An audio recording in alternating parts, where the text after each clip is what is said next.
कुछ साल पहले हमारे देश के महान शास्त्रज्ञ और भारत के पूर्व राष्ट्रपति अब्दुल कलाम सर ने एक सपना देखा था कि हमारा भारत देश 2022 तक महासत्ता बनाना है। आज 2019 साल शुरू है। मुझे नहीं पता कि 3 साल में हम महासत्ता बन सकेंगे या नहीं, लेकिन देश में बार बार होने वाले चुनाव, उनकी वजह से बर्बाद होने वाले समय, पैसे और निर्माण होने वाली अस्थिरता की वजह से हमारे देश को महासत्ता बनने में बड़ी रुकावट है, जिसको चाहे तो हम दूर कर सकते हैं एक देश एक चुनाव संकल्पना के माध्यम से। नमस्ते, मैं प्रज्ञा भगत छात्र संसद में युवाओं का प्रतिनिधित्व करते हुए अपनी बात रख रही हूँ। 2009 के लोकसभा चुनाव में चुनाव आयोग द्वारा खर्च हुई रकम थी 1700 करोड़। 2014 के लोकसभा चुनाव में वही खर्च था 4000 करोड़। अनुमान है कि इस बार के चुनाव में यही खर्च बढ़कर 7000 करोड़ से ज्यादा हो सकता है।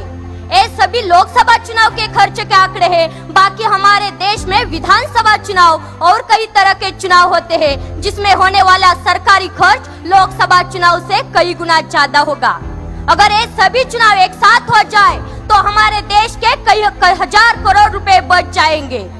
हमारे देश में जब विधानसभा चुनाव होते हैं तब देश के बहुत से केंद्रीय मंत्रीगण, यहाँ तक कि प्रधानमंत्री तक, सब नेता अपनी अपनी पार्टी के लिए चुनावी रैलियों में जाते हैं, जबकि उन्हें 5 साल देश के लोगों की समस्याएं सुलझाने के लिए चुना गया होता है।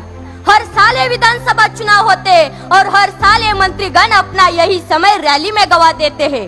अगर एक देश एक चुनाव संकल्पना साकार हो जाए तो बाकी चुनावों के कार्यक्रम विपरीत हो जाएंगे।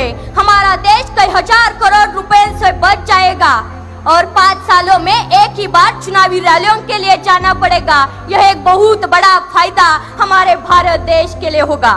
ना रुकेगा आचार संहिता की वजह से विकास और ना वो जाएगा प्रशासकीय व्यवस्था के ऊपर। बस इस पूरी संकल्पना में मुझे एक दिक्कत दिख रही है।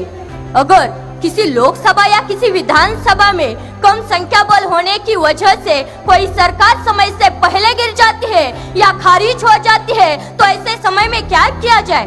क्योंकि अगर उस खारिज हुई विधानसभा या पंचायत का चुनाव फिर से किया जाए तो देश के बाकी चुनावों के कार्यक्रम के विपरीत हो जाएगा।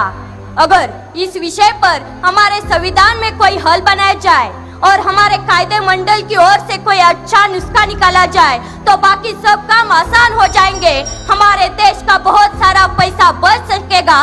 प्रशासकीय व्यवस्था पर हर बार आने वाला प्रेशर भी भारी मात्रा में कम हो जाएगा और हम गर्व से कह सकेंगे, हम होंगे कामयाब, हम होंगे कामयाब एक दिन।